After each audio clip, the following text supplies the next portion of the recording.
Ladies and gentlemen, friends and family, welcome to NC State University's College of Veterinary Medicine's Oath and Hooding Ceremony. Tonight's graduation recognizes our DVM and PhD graduates, as well as our residents and interns in the teaching hospital. The DVM class of 2018 is the college's 34th and largest graduating class with 99 students. In just 3 decades, our outstanding students have helped make NC State one of the preeminent veterinary schools in the world. You should be proud of your student, because we sure are. Now please rise for the processional as we welcome faculty, staff, interns, residents, and your students for the oath and hooding ceremony and the class of 2018.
Please be seated.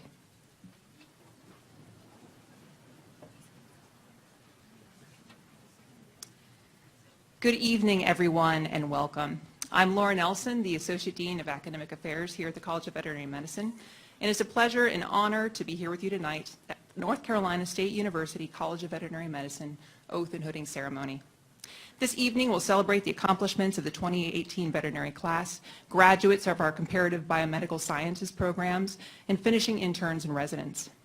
Though we'll formally be inducting our class of 2018 veterinary graduates into the profession this evening, they'll receive their diplomas in tomorrow's commencement ceremony. Feel free to call them doctors anyway. They've more than earned it. A few ground rules as we get going. Thank you for silencing your phones and devices.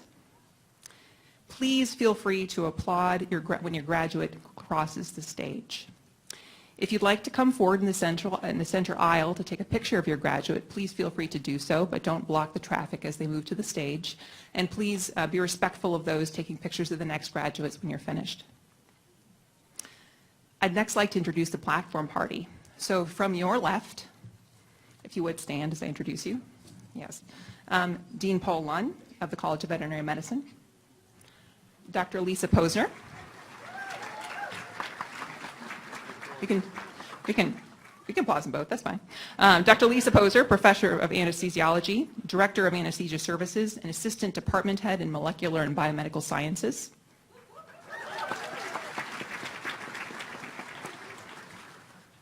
Dr. Steve Stelma, President of the North Carolina Veterinary Medical Association and practitioner with Animal Care Center in New Bern, North Carolina.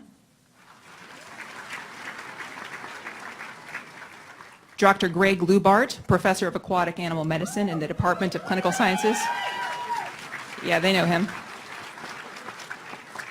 Dr. Kate Bailey, Clinical Assistant Professor of Anesthesiology, also in the Department of Molecular and Biomedical Sciences. Dr. Kate Muirs, Associate Dean and Director for Research and Graduate Studies. Dr. Steve Marks, Associate Dean and Director for Veterinary Medical Services.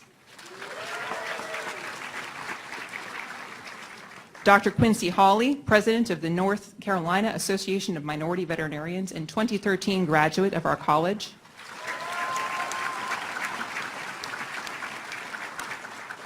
And in front, Dr. Karen Harrell, Assistant Professor of Internal Medicine in the Department of Clinical Sciences. Thank you so much. You can sit down. I'd also like to extend a warm welcome to members of the North Carolina Veterinary Medicine Foundation. If you would members that are present please stand to be recognized?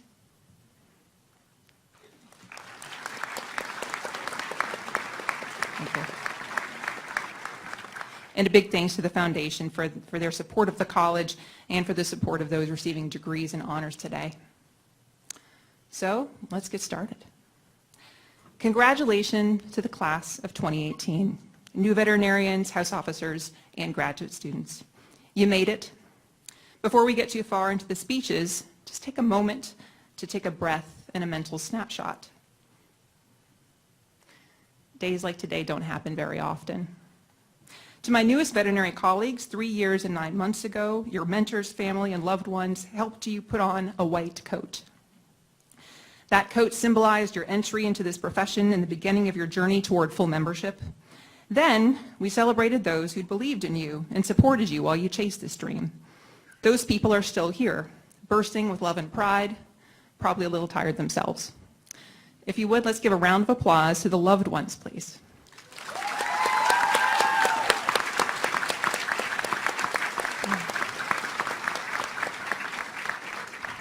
Thank you, family and friends, for your support of these scholars. Since that white coat ceremony, though, you've become a part of the community of this college. You're part of our family now, our pack, as it were. Today, we're all here to celebrate you as you launch into the world, and we are so proud of you, as evidenced by the posse of faculty and staff who are gathered throughout the room to cheer you on. Would faculty and staff present please stand, please?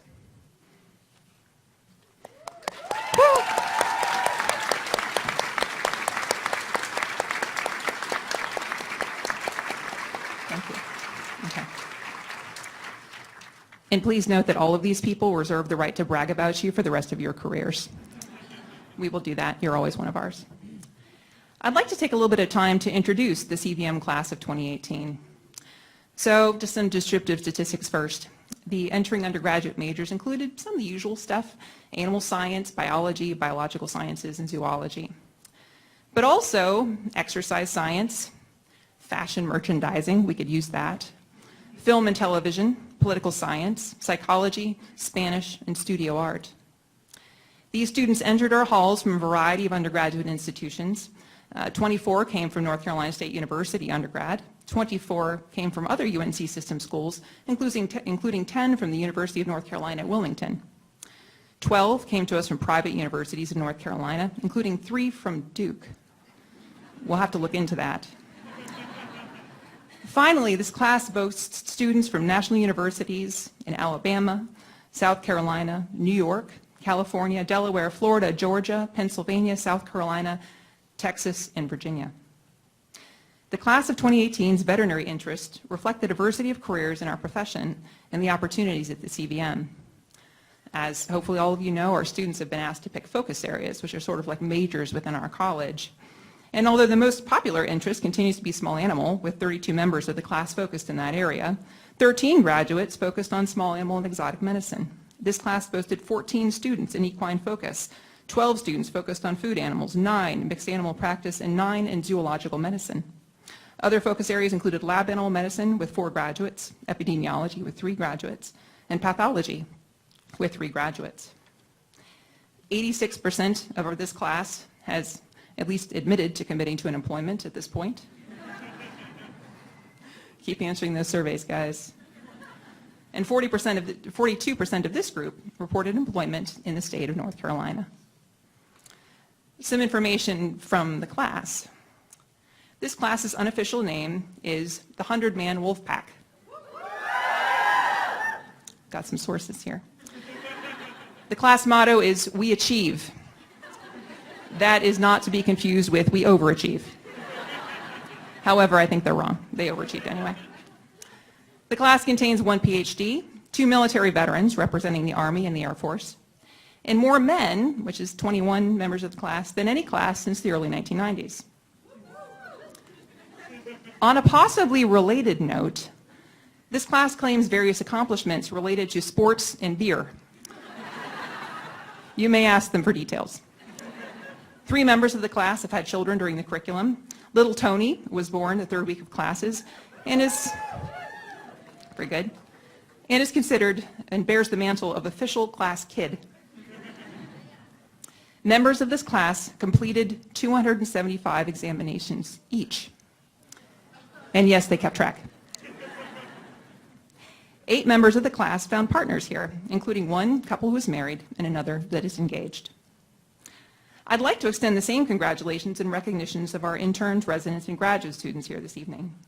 Thank you for the work you've done, keeping emergency rooms moving, getting your papers written, spending difficult hours and days working toward proficiency that will someday be expertise, living the dream in all of its hardship and glory. You are also part of our family, and we honor you tonight. I'd now like to introduce Dr. Lisa Posner. Dr. Posner has been selected by the class of 2018 to deliver the faculty address. A beloved teacher in the college and a recipient of multiple teaching awards, this is the 2nd time that Dr. Posner has been honored by the opportunity to address the graduating class. In the words of one of the members of the class of 2018, Dr. Posner has been an amazing educator for us since our first year of veterinary school. She's enthusiastic and truly cares that students follow what she's teaching. She continuously stops to ensure every student is following along and has great analogies to help students understand complex concepts. She's also a wonderful mentor to students assigned to her, and never too busy, although she's so busy, to sit with a student and give advice, which is always very honest and helpful. Dr. Posner.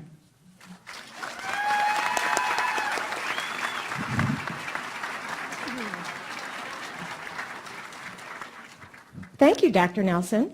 Class of 2018, it's good to see you and all of the people who are here to support you. That is a wonderful thing to be part of. It is actually beyond an honor to be asked to give the faculty address. You all know that I love being a veterinarian. I love being an anesthesiologist. But what I have found is my passion is really as an educator. And when you get asked to do this, it kind of reaffirms that you made a good decision. So love you for that. All right, so before you give us remarks like this, it's good to step back and think, hey, what would be useful? What did I want to know when I sat in your seat? Because I actually remember quite clearly what it was like sitting in that seat waiting for my hood. And I remember just wanting to know it was going to be okay. And what I thought by being okay was, am I going to be a good veterinarian? Am I going to be able to pay off my loans? Am I going to be able to be this new person without the support of my vet school family that you come to consider family? And I'm kind of living proof that you can. It does. It's okay. You pay off your loans. It happens. So, for the rest of my remarks, I thought I would take some time to maybe give you some thoughts on what I would have thought would have been useful that someone had said to me while I was sitting there. All right, so first thing is, you remember first year physiology when you couldn't get your head around acidemia versus alkalemia? And I told you that none of you got here by accident? I was right. You're all still here, so congratulations. The other thing is that you already know the secret of the universe. What is that? Thank you. So all of our students here know that you need warm, oxygenated, glucose-rich blood to go to all the places that need it. And I say that literally through their entire curriculum. But now we're going to talk a little bit, not just literally, but figuratively about that. So the first piece, warm, right?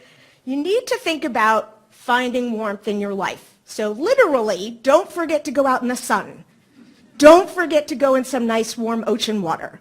Don't forget to eat your mom's hot soup. Do all the things that literally warm you, right? But then figuratively, think about the things that are going to warm your soul. And for all of you, that's going to be different. There's all sorts of love for people, for pets, for the planet, for you get to decide the things that you want to love. Don't forget to find that warmth for yourself. Also, a thing that I have made a mistake in my life is assuming that things that warm other people might warm me. And find what warms you. Don't live with the expectation of what you think is supposed to fill you up. One of the things that fills me up is speaking at oath and hooding, so warmth. All right, the second one. So you need warm, you need oxygenated. So let's talk about oxygen. So literally, don't forget to go outside and breathe. Find a tree, go for a hike, take your dog for a walk. Do all of the things where you can get some oxygen. And every time you think of oxygen, think of me. Realize, so many of your loved ones have no idea about oxidative phosphorylation like you do, but I'm going to tell them that you need oxygen and glucose to make something called ATP, and that's the fuel of your body. So the second thing is you need to figure out what your fuel is. What is going to energize you? So literally, don't forget the food, good food, real food, food that doesn't come in a package. Maybe grow some tomatoes. Don't forget to sleep. Don't forget to drink water. But then when you think about the other things that are going to fuel your life, think about things like your profession. Clearly that fuels me. Being a veterinarian, I think, is the best job in the entire world. Some of you will get fueled by the people in your life, your family, your parents, your friends, your partners, your mentors, your people who are going to hood you. There are all sorts of good people in your life. Don't forget to think of them and use them to help fuel you. Again, don't let other people's idea of what should fuel you make that decision. Try a lot of things and find out what energizes you and follow that.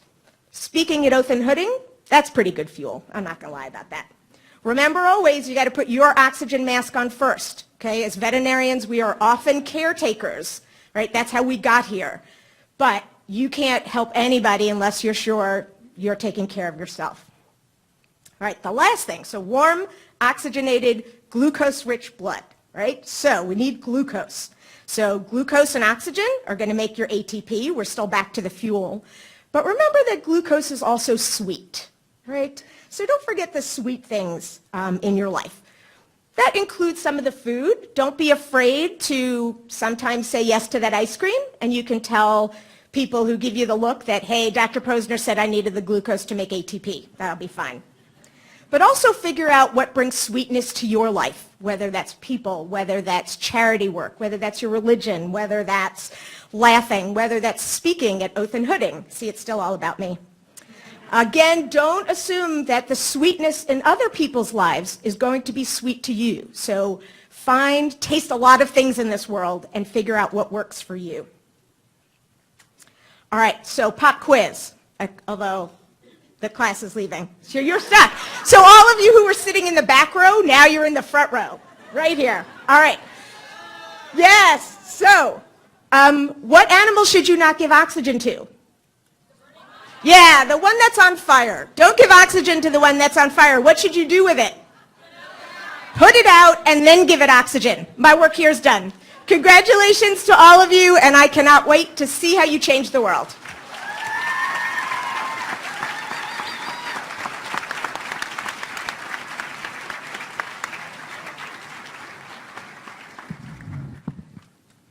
Thank you so much. Get back to my page here. At this time, it's my pleasure to present the DVM class of 2018 with assistance from Dr. Kate Bailey and Dr. Gray Lupart. Make it up. Doctors Bailey and Lupart were specially selected by the class to participate in their hooding ceremony. Dr. Quincy Hawley will present the alumni pins, and Dean Lunn will read the names of the class of 2018.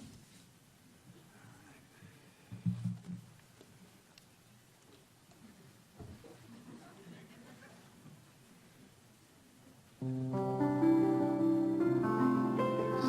right, Denise Ann Adlerstein.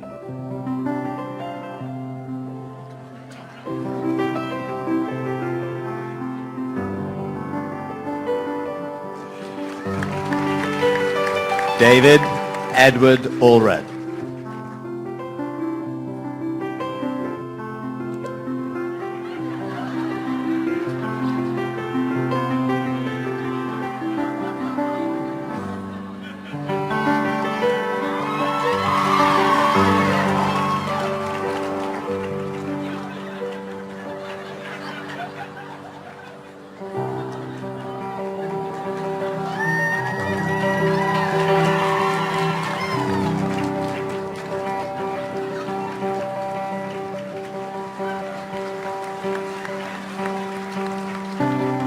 Sophie Amir Sultan.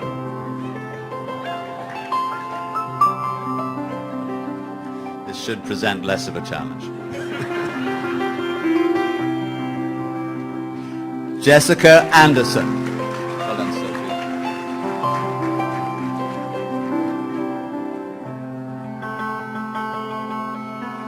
Sophie. Elizabeth Ann Ash.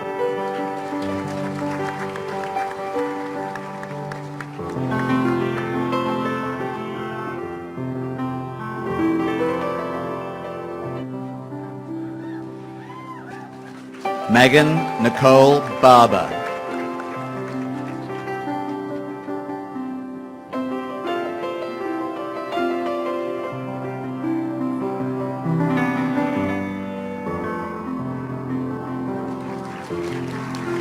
Michelle Berenger.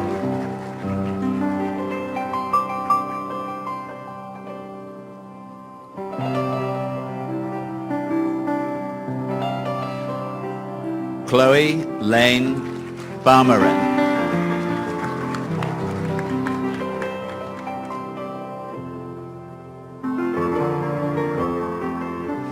Jillian Claire Becker.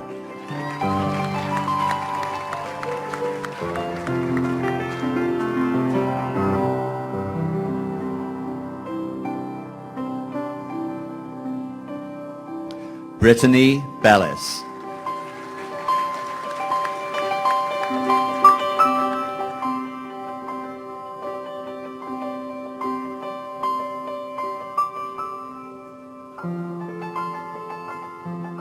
Stephen M. Besar Almeida.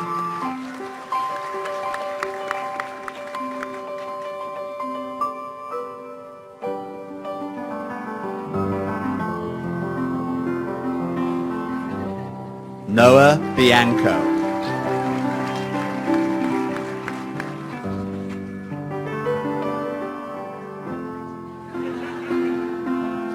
Cameron Wayne Boggs.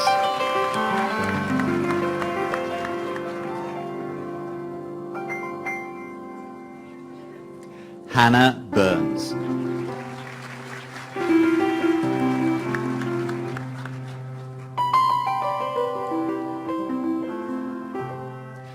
Kristen Cameron.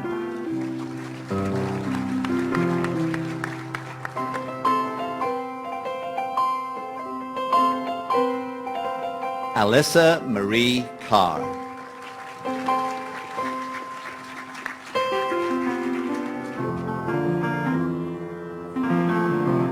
Marty Casares.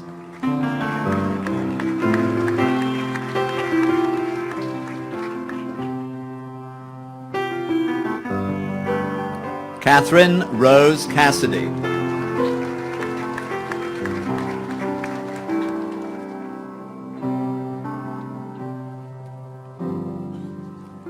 Richard Keith Royster Chestnut.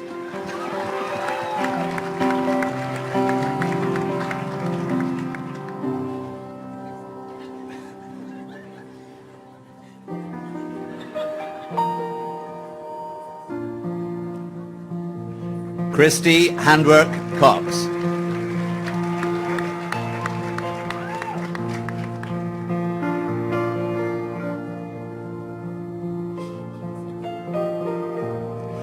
Adam Charles Crowther.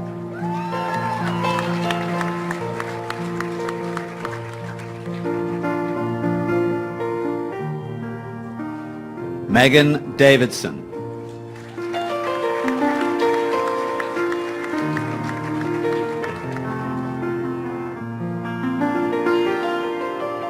Michelle Lee Dick.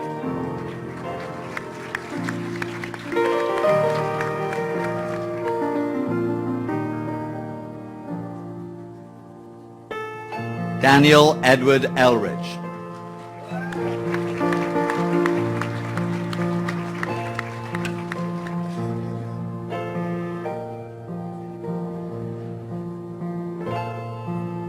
Esther Farber.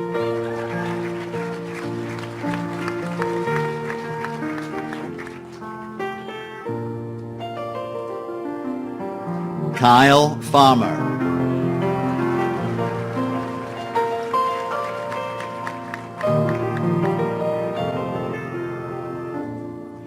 Caitlin M. Ferguson.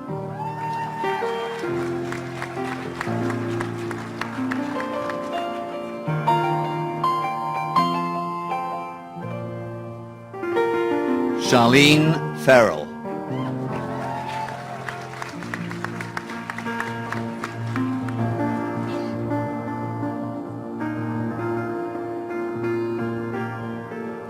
Kelsey Regan Finney.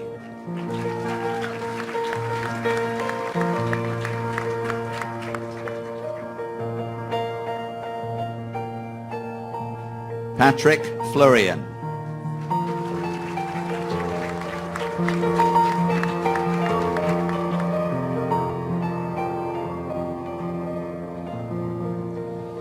Stephanie Erin Godom.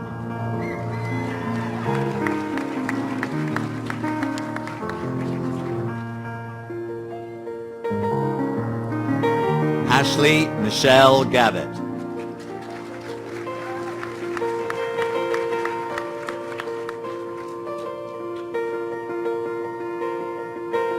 Jamie Lynn Gerlach.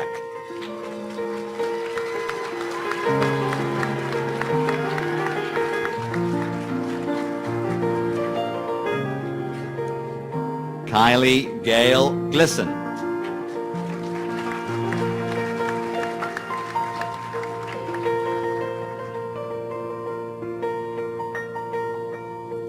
Erica Jasmine Gonzalez.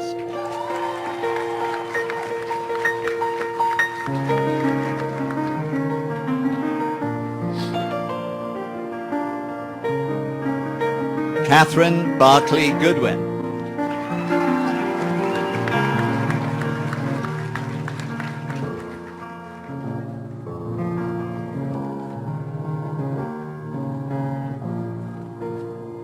Ellery Green.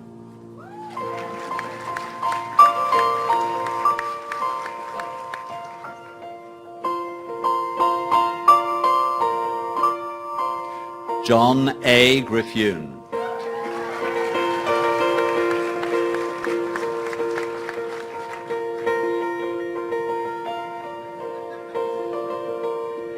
James Harper.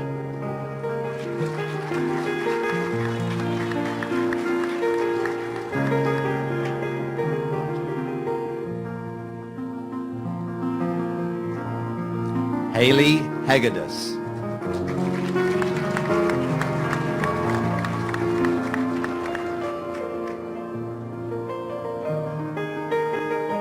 Nathan K. Hoggard.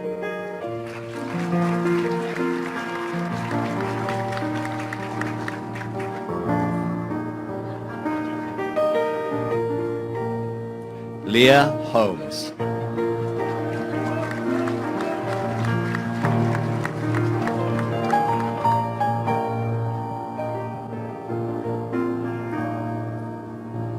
Laura Geraldine Keener.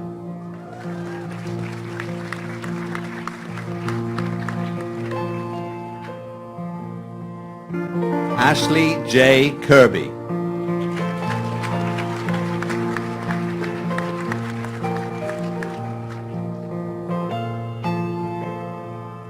Erin M. Kabala.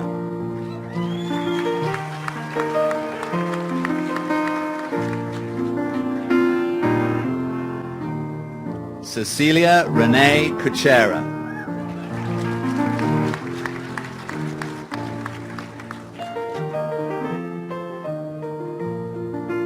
Danielle Elise Levine.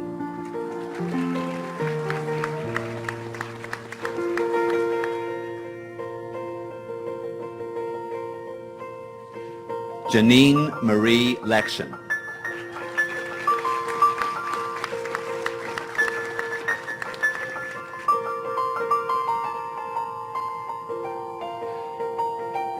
Latonia Linton.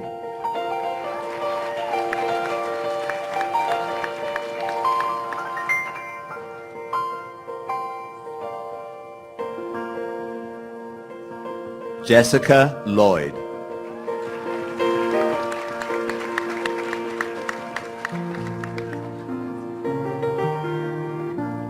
Kristen Elizabeth Malinak.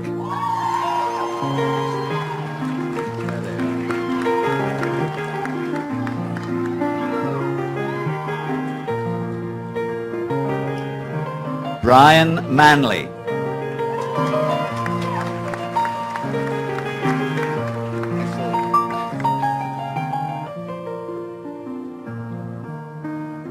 R. Craig Manning.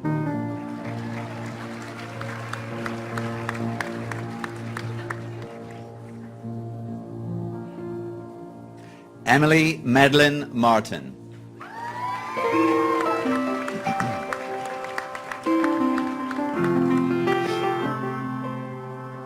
Hannah Gardner Marvin.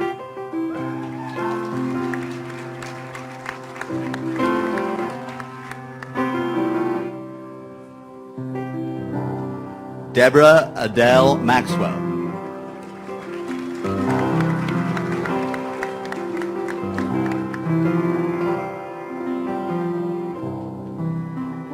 Matthew McIntyre.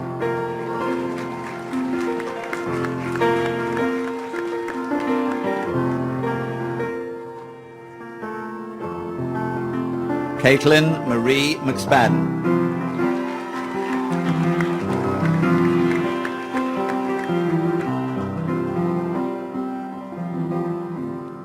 Thomas Michael.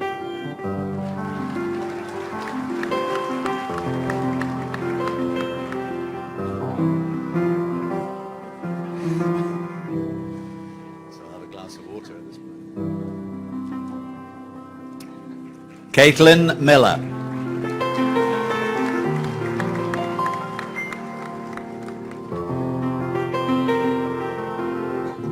Catherine Mittenson.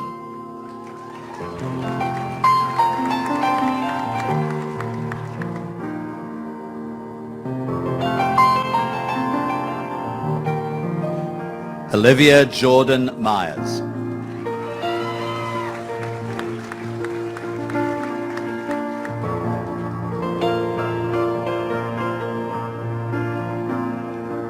Katie Elizabeth Oden.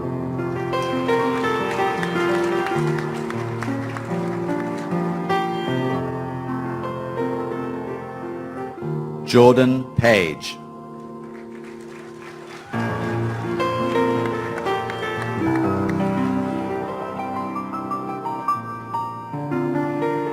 Jessica Diana Palmer.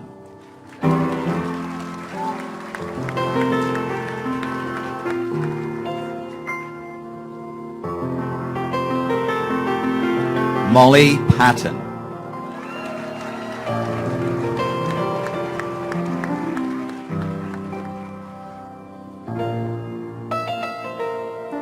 Megan Deborah Radkin.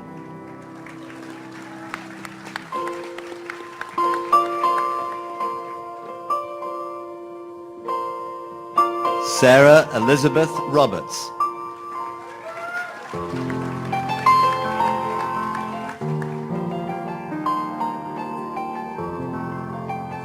Catherine Patricia Roulard.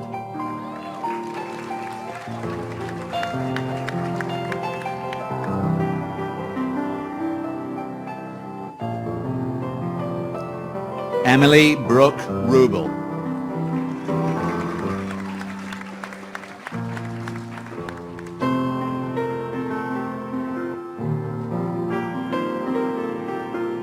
Elizabeth Lee Sablotny.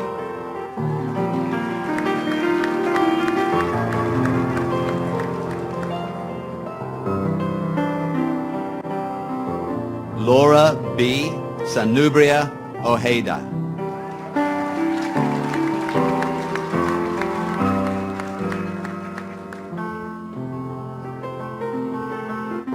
Alison Page Harrelson Savo.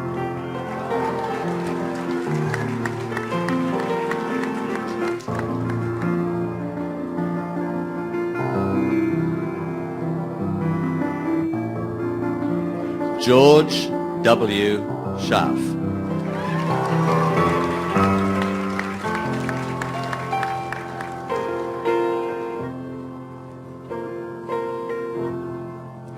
Gretchen Sheffy.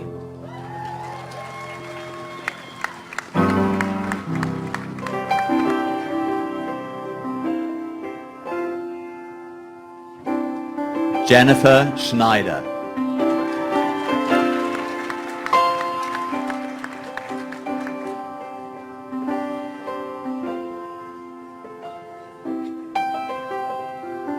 Crystal Joy Shulman.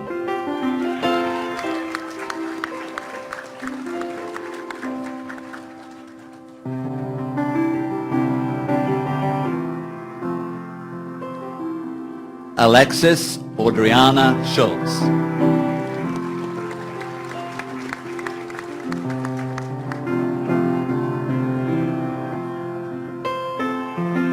Joseph D. Sherber.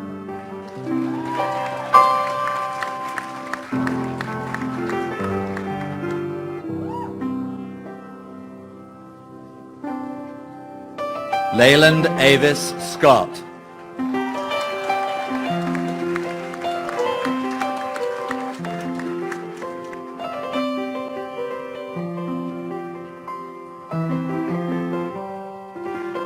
Chelsea Lauren Sellers.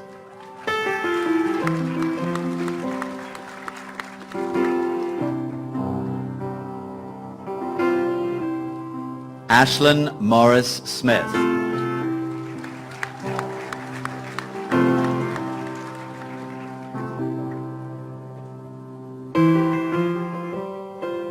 John Cortland Smith.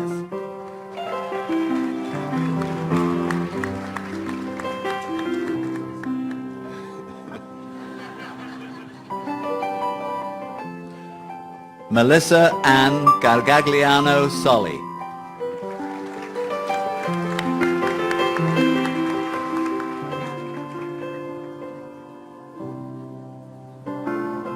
Samantha Leslie Summer.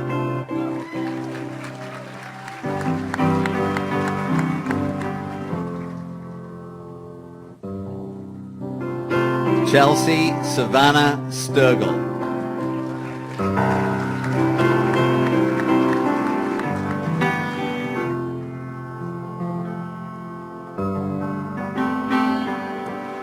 Amanda Mary Suchik.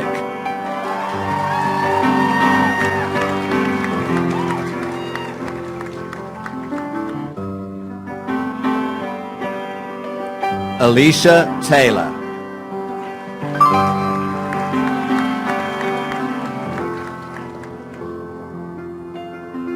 Jessica Vasquez.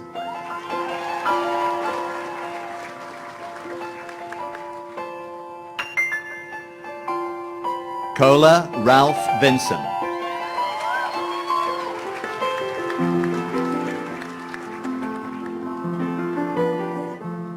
Megan Elizabeth Walker.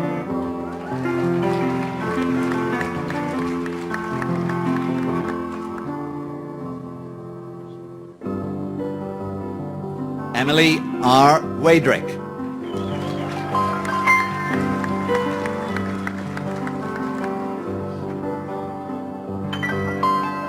Courtney Marie Whalen.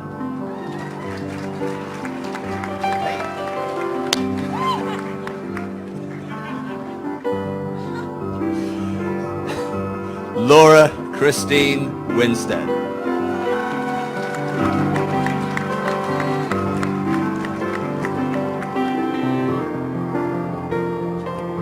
Kathleen Wood.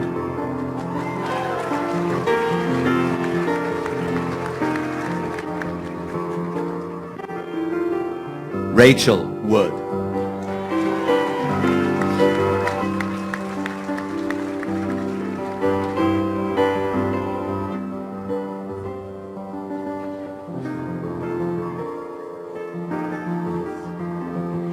Kimberly Ann Schreiber Young.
Thank you very much to Dr. Hawley, Dr. Lubart, and Dr. Bailey.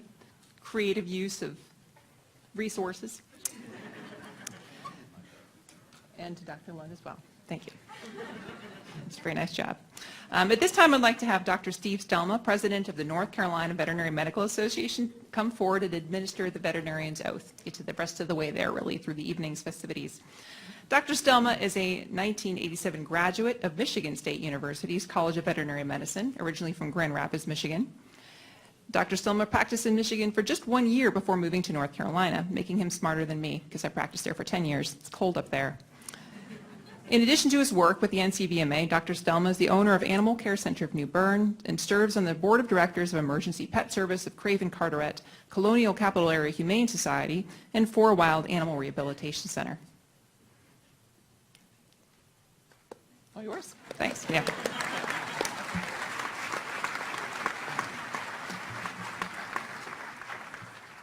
Thank you, Dr. Nelson, and it is a real honor to be able to stand here, and I'm thankful for the college for inviting me up here for just a couple minutes.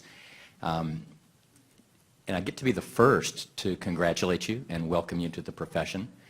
You guys have done a great job, and it's just 31 years ago that I was sitting there, and oh my God, the youth, the energy, the love in this room is why I keep coming back. It's just amazing.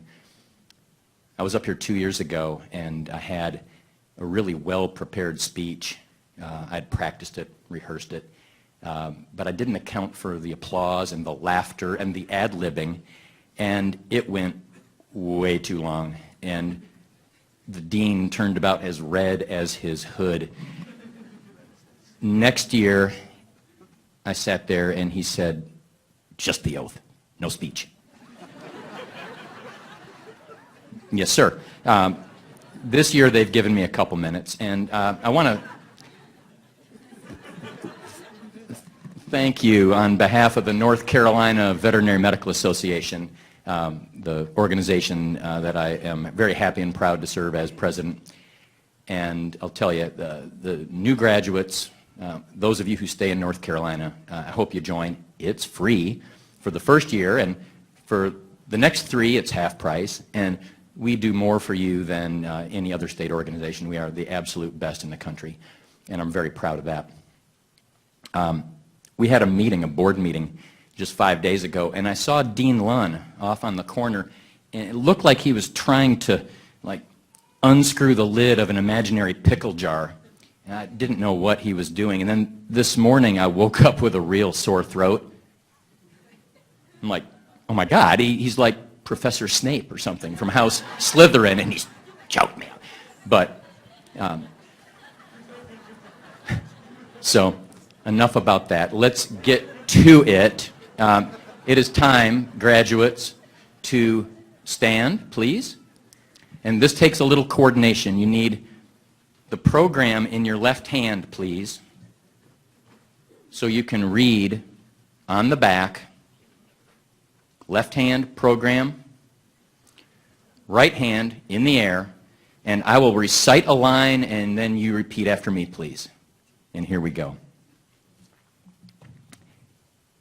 Being admitted to the profession of veterinary medicine,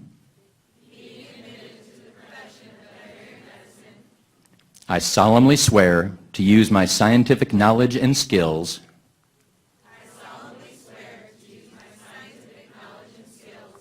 for the benefit of society through the protection of animal health and welfare.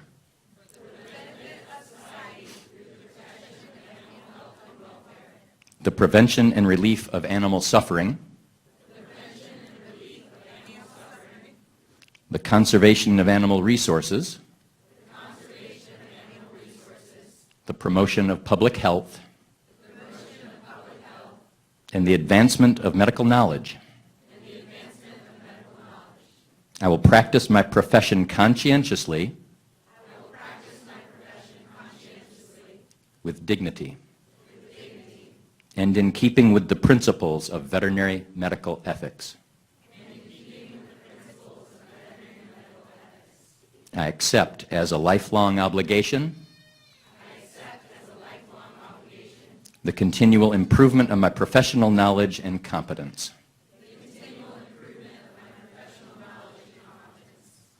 Woo-hoo! Congratulations.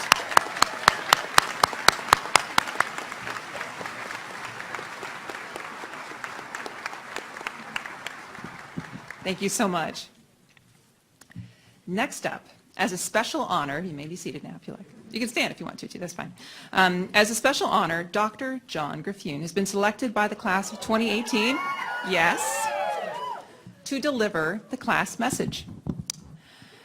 Coincidentally, Dr. Griffune also grew up in Michigan, Kalamazoo to be exact. He earned a biology degree from Lake Superior State University prior to starting veterinary school at NC State. He will be going on to pursue an aquatics internship at the Mystic Aquarium in Connecticut after graduation. Dr. Griffune served in a variety of leadership roles during his time at the college: carnivore team, aquatics team, turtle rescue team, VP of the Wildlife, Avian, Aquatic, and Zoological Medicine Club, Christian Veterinary Fellowship Officer, and SABMA delegate. That's most of them anyway. In addition to being smart and accomplished, Dr. Griffune is known for his kindness and advocacy for wellness in the college. He's also known as someone who really likes turtles. Dr. Griffune. Yeah.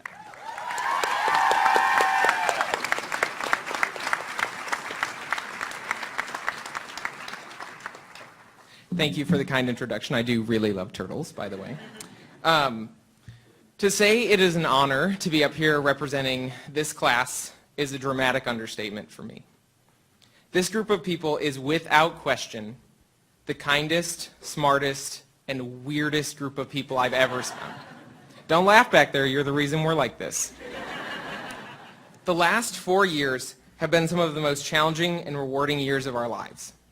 And so much has changed from when we look back to those awkward kids on the hearth playing the dreaded get-to-know-you games and answering for the 200th time where you're from, what your undergraduate degree was in, and what you want to do when you grow up. To be fair, Craig is still asking people those questions. While it feels surreal now, we've survived the process of becoming a veterinarian. But the process was not strictly academic. We've changed as people too. We are influenced daily by the people that make up our community, the people here today. And we may have missed a few quizzes or classes, but as previously mentioned, we've had some pretty great celebrations too. We've had people leave our class, but we've also had some amazing people join our class. We've lost acquaintances, but we've gained lifelong friendships. There have been divorces, but there have been marriages. And we've lost people dear to us, but we've also ushered in new life, those babies. Each of these events have shaped who we are today, and together with our beliefs, create our own unique point of view. With that being said, it seems nearly impossible for me to stand up here and represent an experience that was so different for every person in this class. But that's the inherent strength and weakness of our perspective. It's wholly our own. And I think we can learn a lot from examining it, and also challenging our perspective. So perspective is in part our values, or the lens by which we see things, as well as our previous experience, both past and present. For this, let's consider photography. Photographers always work to capture and challenge the perspective of their frame.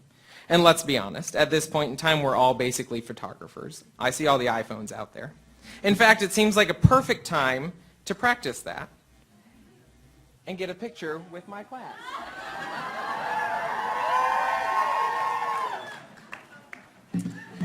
And, you know, I would have said that most of us try to distort the perspective of our pictures to make selfies as appealing as possible, which is probably still true, although that was before meeting a few of my classmates who really seem to revel in creating as many chins as possible. Meg, Kim. Double chins or not, there are a few things that might help you capture the perfect image. First, consider your perspective. Then, be present in the moment. And finally, take chances. So first, we have to consider our own perspectives. And if we're going to do that, we should probably start with the past. And we all have such different pasts. In fact, none of us have shared a path to the same destination. And none of us would have gotten to this moment alone. So to the people here today, our families, our friends, and our mentors, thank you. Thank you for nurturing our values, for challenging us to keep pushing forward, for investing in us, and for never giving up on us in the pursuit of our dreams, even when those dreams involved collecting corn snakes. I'm sorry, Mom. To the faculty and house officers, thank you for staying late in the anatomy lab, for your patience in teaching us how to properly hold surgical instruments, and for the gentle reminders when we forget, for explaining radiographic pulmonary patterns for the millionth time, and for correcting our UVIS mishaps time and time again. Thank you for reflecting kindness and devotion so that we could become the compassionate, empathetic people we are today. Thank you. And today brings us to the second. Be in the moment. Take a second to think about how long we've waited for this moment. We did it. All of the volunteering, the shadowing, applications, labs, quizzes, exams, rotations, that radiology final. And here we are. We've received a truly world-class education, surrounded by beautiful facilities and an even better faculty and staff, who are not only incredible veterinarians, but wonderful people as well. And admittedly, we may have gotten caught up in some of the challenges and stresses of vet school and missed the opportunity to really appreciate how hard we've worked to get here. In fact, I know many of us have suffered from imposter syndrome, confident that our admission to veterinary school was some sort of mistake. We constantly compare ourselves to other students or people in the profession, but comparison is the thief of joy, and none of us are imposters. Our admission to vet school was no accident, and today is not. Today is a result of tremendous hard work and commitment. So please do me a huge favor and never feel the need to qualify your degree with the phrase, "Oh, I just do this." You didn't just get into vet school, and we all know it wasn't that simple. I mean, look at how many gray hairs Brian has. And they were not all from Megan. But today, this moment is the turning of a page. It's the end of our well-rehearsed explanation of how we want to be a veterinarian and the start of being a veterinarian. And that brings us to what happens after we leave this place. And I know we have some mixed feelings about that right now, but I hope it will involve taking some chances. As we disperse from this commonplace and experience, we will be joining communities around the country and no doubt the world. As members of a great profession, we have a responsibility to those communities. We must engage with those around us, fostering the human-animal bond, protecting public health, and mitigating suffering. We will make mistakes in the process, and that's okay. Don't think that those people sitting right there that taught us, encouraged us, and mentored us haven't had to deal with failures and mistakes. So be kind to one another. Be kind to clients, to support staff, and to colleagues. Even when people aren't kind to you, take the high road. We're going to have bad days too, and it's those days when we appreciate kindness the most. Advocate for your patients and the profession, but advocate for yourself as well. Being kind does not mean saying yes to everything. It's okay to make time for yourself and for your passions outside of veterinary medicine. You know, the things that most of us have forgotten about for the past 4 years. Reflect on where you've come from and who's helped you get there. In return, create that opportunity for someone else and be a mentor. And I think in the process, you'll learn an awful lot about yourself too. Mentoring is not about being the perfect person. It's about being real, and that is something our class has never had a problem with. Our impact in the profession must not be limited to the areas where we feel comfortable. We are the future of this profession, and we will be faced with addressing some of the limitations of the current community, including discussions around mental health. And I'm sure your perspective of veterinary medicine has changed dramatically since we started vet school. But that's what happens when you start to see something that's been so far away up close for the first time. You see the cracks and the little bits of paint chipping, but you also see the little things that make this profession so wonderful in the first place. And I know everyone has heard someone talk about going into veterinary medicine because you don't love working with people. But I think by now, we know that veterinary medicine is about animals, but it's also all about people. It's about clients as much as it's about patients and coworkers as well as colleagues. The biggest thing we can do is to be honest and share our stories and our perspective. But we must also challenge ourselves to continue growing as doctors. We must challenge ourselves to see things from other people's point of view and to step outside of our comfort zones. Our greatest growth will no doubt spring from moments of being uncomfortable. If you don't believe me, do you believe science? Because scientists from the Institute of Cognitive Neuroscience in London found that putting yourself in new and unfamiliar situations triggers a unique part of the brain, the substantia nigra for all the nerds out there, which releases dopamine and increases your happiness via the reward system. So that's pretty cool. So I know that we, sitting here today, will make a difference in the profession and in the world when we embrace our ability to be uncomfortable and choose to be courageously vulnerable. Lead by example and choose to have an attitude that focuses on gratitude for the opportunity we have been given here today to change the world we live in. Our circumstance does not define us, but our response to them do. Be resilient and be willing to adapt. I've definitely adapted over the last 4 years. I now know how to blend in the barn, khakis and a vest. And I've also learned some phrases that we don't use in the North, and I could be fixing to tell y'all about them. That's all I got. Be proud of where you came from, who you are, and what you do. Consider your perspective often and how that drives your daily decision making. As proposed in a French verse, we can complain that rose bushes have thorns, or we can rejoice that thorn bushes have roses. Don't let the limitations of your perspective restrict your future. Acknowledge your perspective while discovering others, and you may just find a new way to see the world. Congratulations, class of 2018. We did it.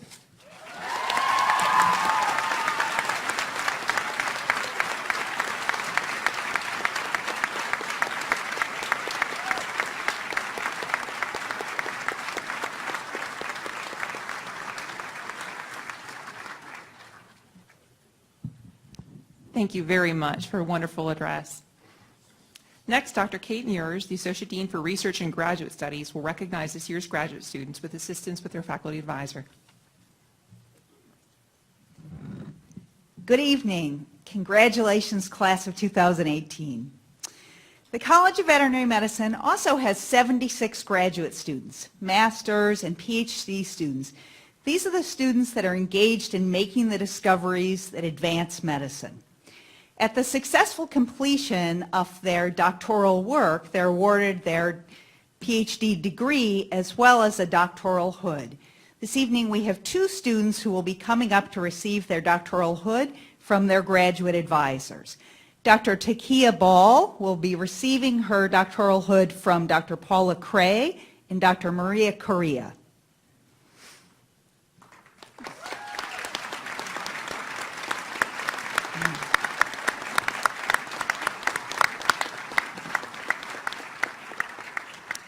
Dr. Takia Ball received her PhD in the Comparative Biomedical Sciences degree, and Dr. Cray told me today that she's worked for Takia for 18 years. Not that it took her that long to finish the degree, but she's known her and advised her for many years. Congratulations, Dr. Ball.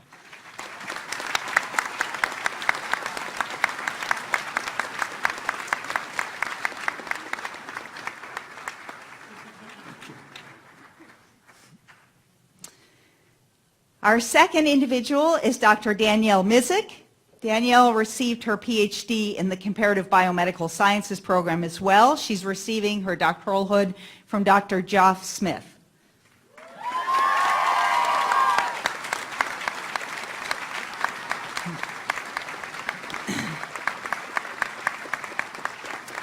Danielle is part of a combined DVM PhD program, so she's completed her PhD and has 1 more year left in her DVM program. Congratulations, Danielle.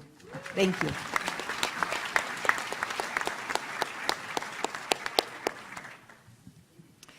Next up, we'll take some time to honor the interns and residents that are completing their programs. Dr. Steve Marks, the Associate Dean of Veterinary Medical Services, and Dr. Karen Harrell, Assistant Professor of Internal Medicine, will present the certificates.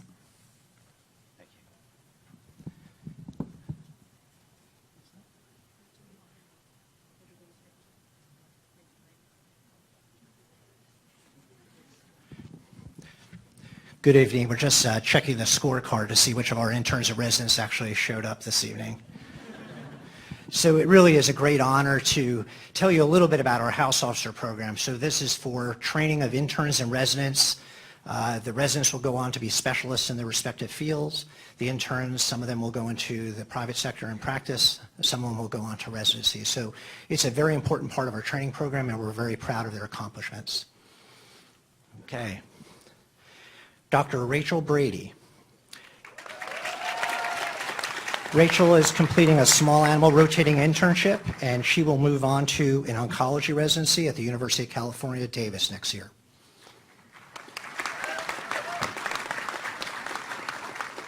Dr. Bailey Brame, completing a small animal rotating internship, and she will move on to a dermatology residency at the University of Pennsylvania.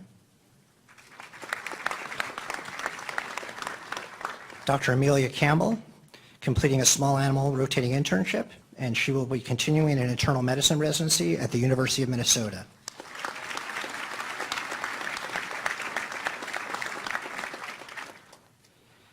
Elizabeth Curtis, completing a small animal rotating internship, and she is moving on to a neurology and neurosurgery residency at the University of Missouri.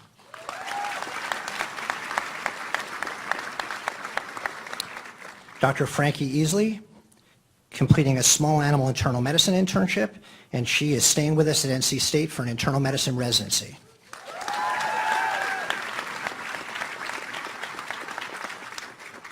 Dr. Taylor Jin, completing a small animal rotating internship, and she is continuing on in a small animal internal medicine residency and clinical investigator program and PhD here at NC State.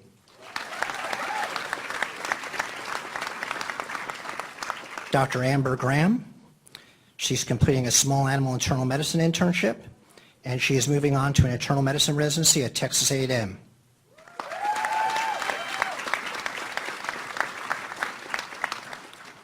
Dr. Martin Granick, completing a small animal rotating internship, and he is moving into a small animal internal medicine residency at the University of Wisconsin.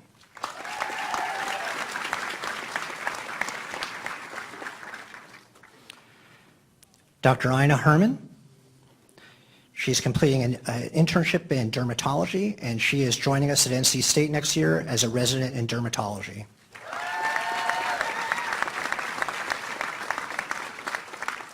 Dr. Lindsay Humphreys, completing a small animal rotating internship, and she will be staying in the area working in emergency practice and general practice.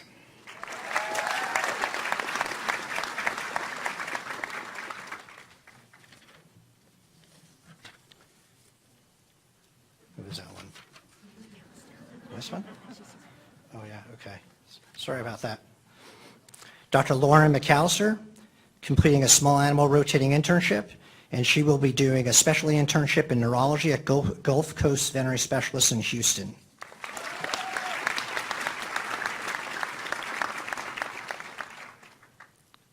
Dr. Makul Padakar, completing a small animal rotating internship, and she will be working in practice in California.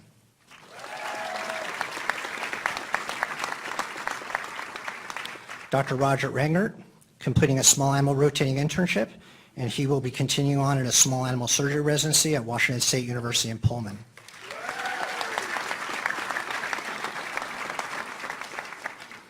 Dr. Lauren Sarajantha, I had to practice that, sorry Lauren.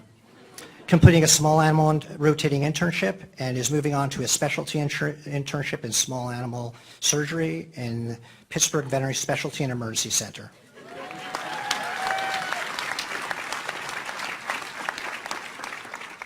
Dr. Gabrielle Wallace, completing a small animal rotating internship.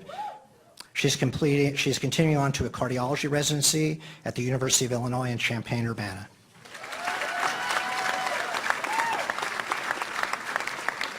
Have another round of applause for these hardworking house officers. Thank you very much.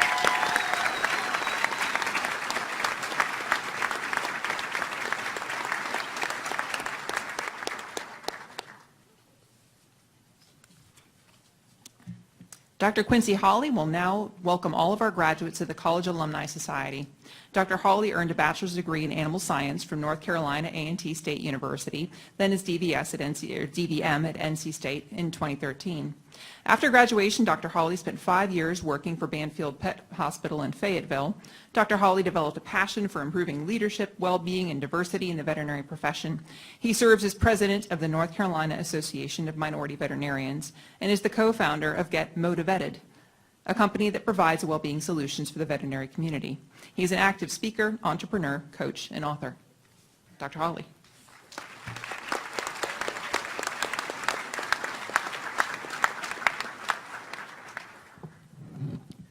Fellow colleagues, faculty and staff, friends, family, and other honored guests.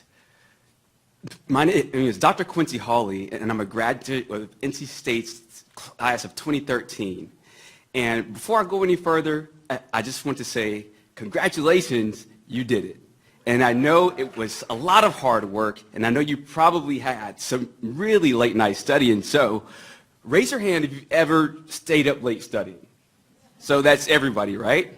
Okay. Now raise your hand if you've ever pulled an all-nighter before. I mean, you went 24 hours without any sleep. Okay, I've got you. Now, I'll probably be the only one on this one, but raise your hand if you've ever danced the cha-cha with the human skeleton in the anatomy lab at 3 a.m. because you were delirious due to sleep deprivation. Well, that was definitely me. I did that, but hey, I made it through. And now that we've had some fun, it's time for us to get serious, and it's time for us to get down to business.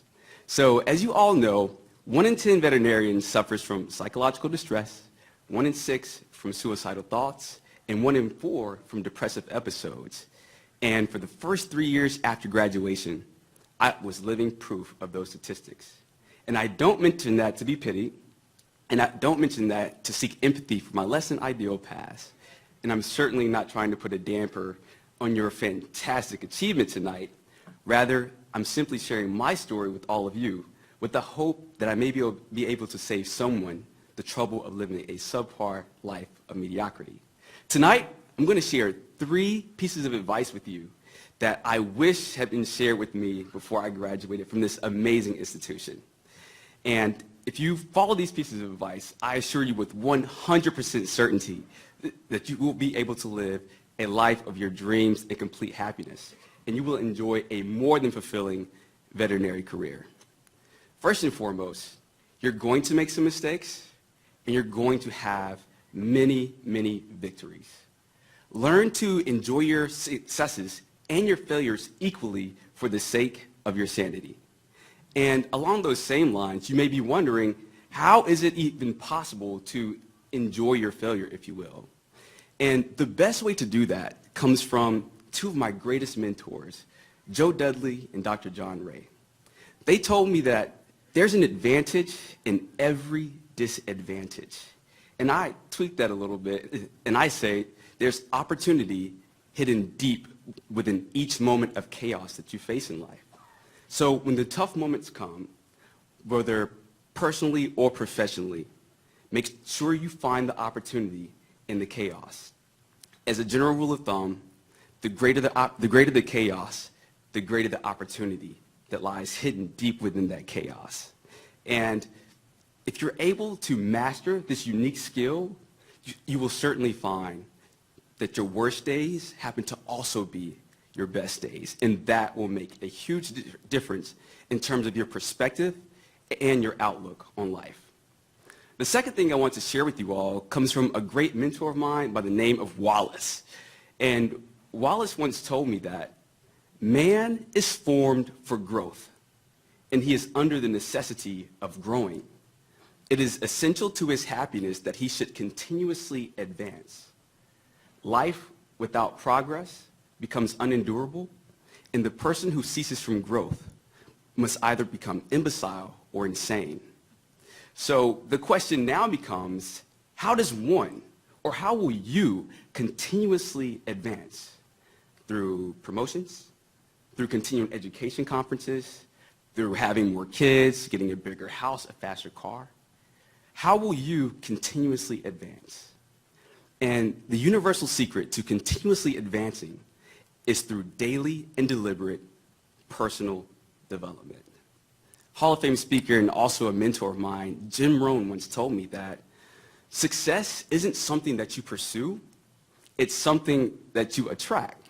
So instead of chasing after it, you work on yourself, personal development. And I say to you that if you want to set yourselves apart as individuals and ultimately as a class, then pursue personal development every single day for the rest of your lives. And pursue personal development with the same desire, with the same determination, and with the same intensity and drive that you've used over the past 8 years to earn a spot in the most rewarding and prestigious profession on the face of the planet. Through personal development, you will avoid the pitfall of mediocrity and things like poor well-being, burnout, compassion fatigue, suicidal thoughts will never be issues for you. And that too will make all the difference. And the last thing I want to share with you, it's actually cliche, and I'm not a huge fan of cliches. I think they're kind of weird, but I'm going to use one nonetheless.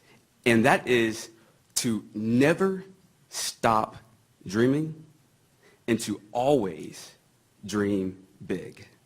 You can and you should live a life of your dreams and complete happiness.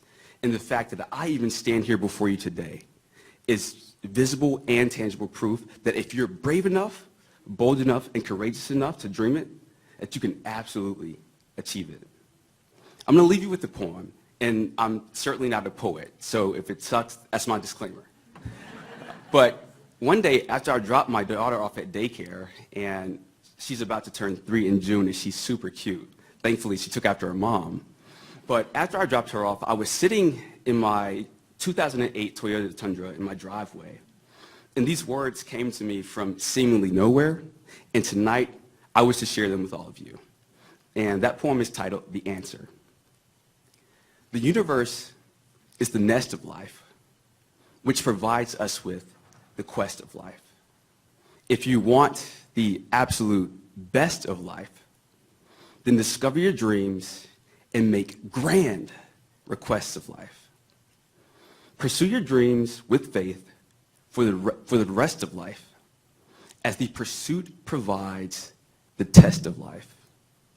And if you want to ace the test of life, and let's face it, you're all overachievers and gunners, so I know you want to ace the test.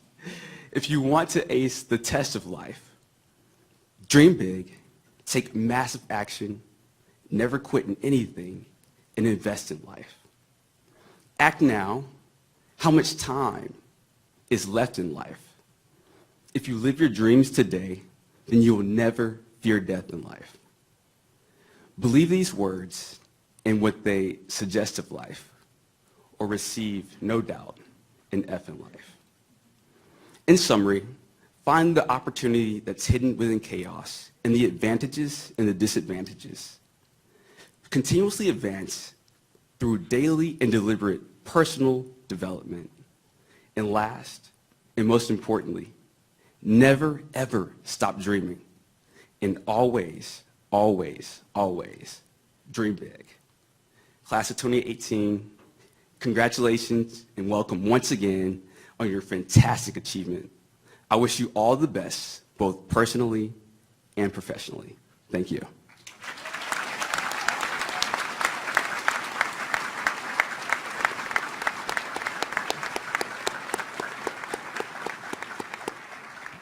Thank you so much, Dr. Hawley. And to introduce Dean Paul Lunn to deliver remarks.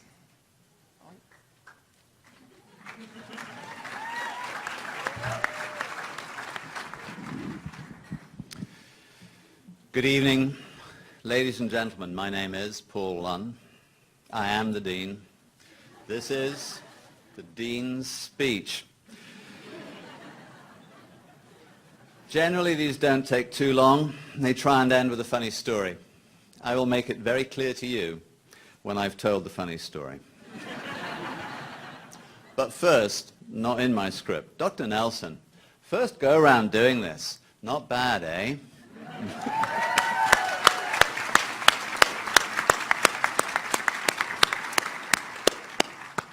You get to keep the job. This is an opportunity, I think I know where he is. He's vanished right now, to thank Jeff Huckle and Student Services for organizing this, and the student marshals. They've done a huge amount of work to get us here.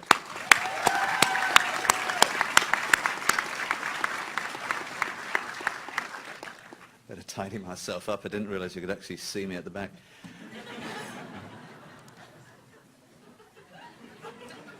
I want to thank everybody in the audience for joining us tonight, so that we can recognize the achievement of all of our students in the DVM and the graduate programs and in the House Officer program. It is a privilege for all of us at the college to be part of the education of these outstanding clinicians and scientists. The stars of the night are the DVM graduates, the class of 2018. They're excited to launch. Many of us have mixed feelings. It's actually sad to see you go.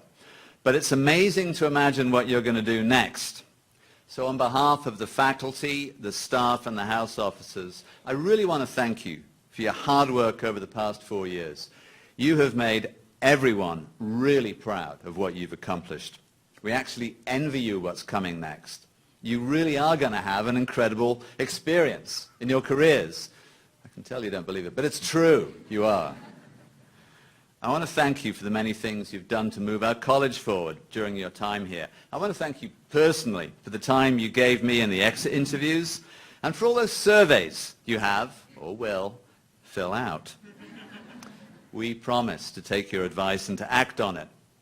I want to ask you to stay connected with the college. Please think about us as part of your future life. I've got some personal strong memories about this class. I learned a lot, perhaps, from this class, more than from some. I learned a lot about wellness, what it means, from people like Dr. John Griffune. I learned a lot about resilience from Dr. Amanda Suchik as she worked to achieve her goals. You were the first class I taught in infection and immunity, so it's great to see my 10 colleagues from that group graduate. Bye-bye, Beth the Scribe. And finally, Dr. Kristen Malinek proved to be the perfect person with whom to share a drink with an umbrella in it. in Ulaanbaatar in Mongolia.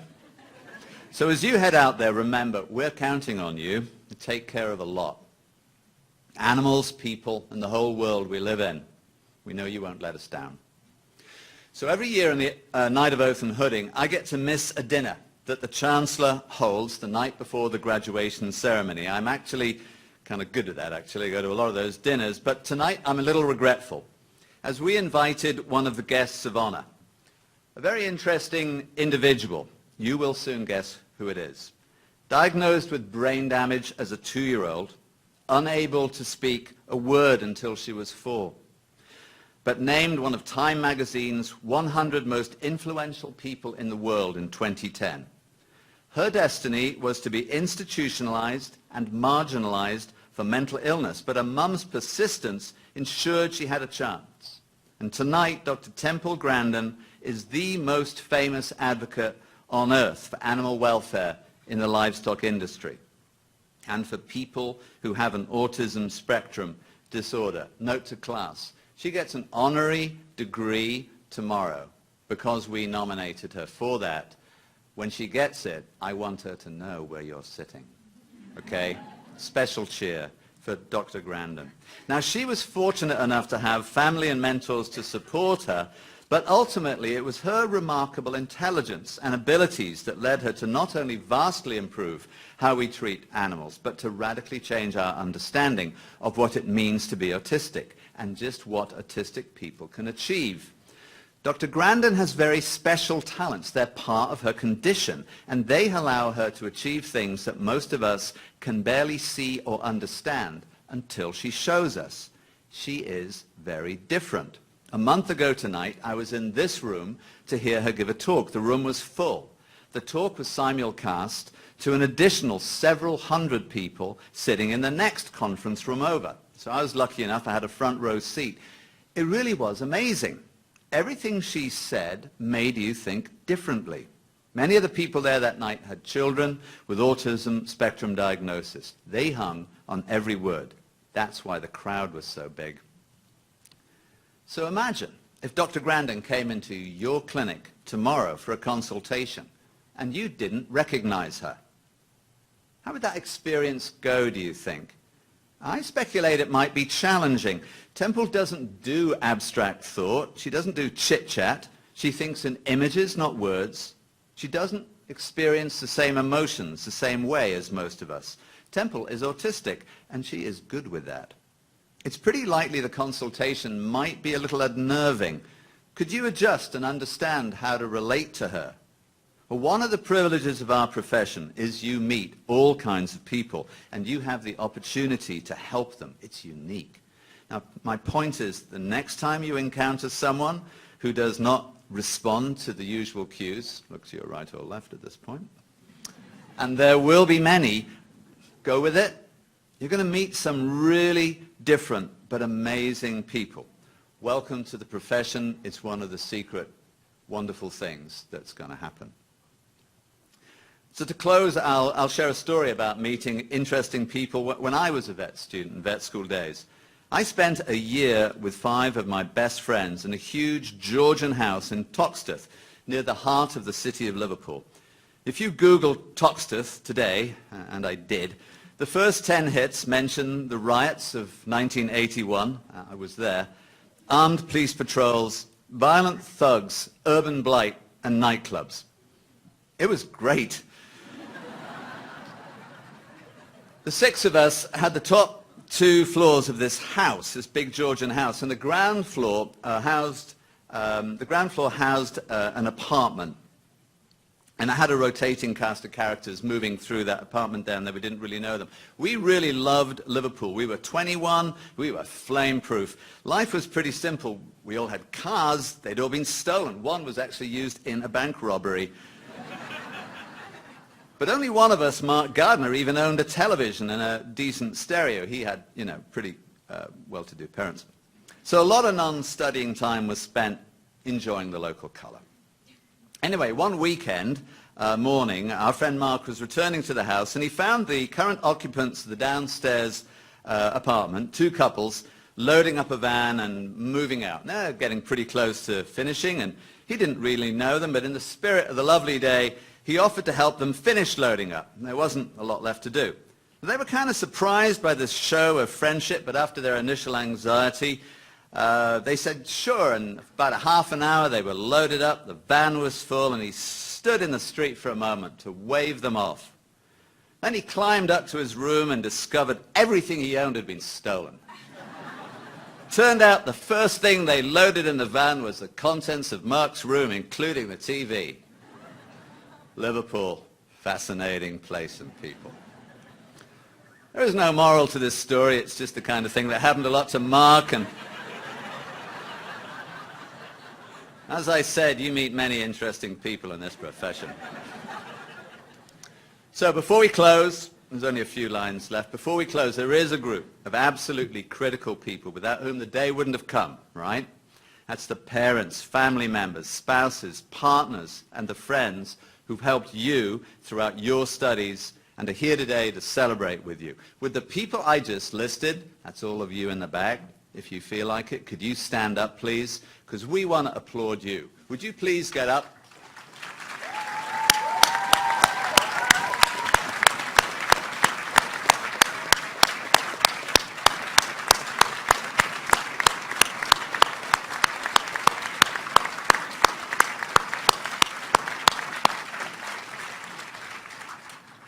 We're never going to forget you. Thank you so much. So this concludes tonight's ceremony. I'd like to thank you for coming. I want you to have a wonderful and a safe evening ahead. Remember, Uber is your friend. I hope to see all of you, many of you, at the PNC Arena tomorrow when our new graduates will get their diploma.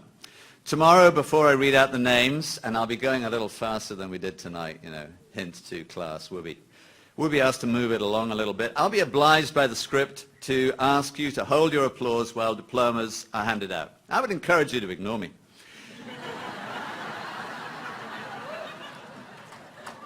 I'd love it if you made as much noise as you possibly can. You seem to have been pretty restrained tonight, but no need to be shy tomorrow. So, the closing profession, it'll work like this. First, there will be music. The band is about to arrive. So I would like to ask the audience to remain seated while we do this. The platform party, that is the people on the platform, we're going to leave first, followed by the faculty and the staff. The new graduates should wait just for a minute. The band will lead you out, and we will all meet again in the lobby. So, ladies and gentlemen, thank you for coming tonight. Please join me in welcoming a North Carolina State University institution, founded in 1968, the NC State Pipe and Drums, and their director, Mr. Darrell Thompson.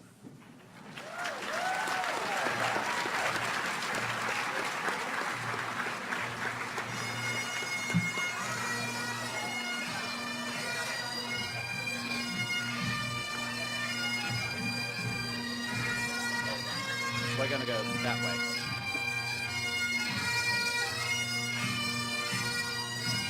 All right, let's do it.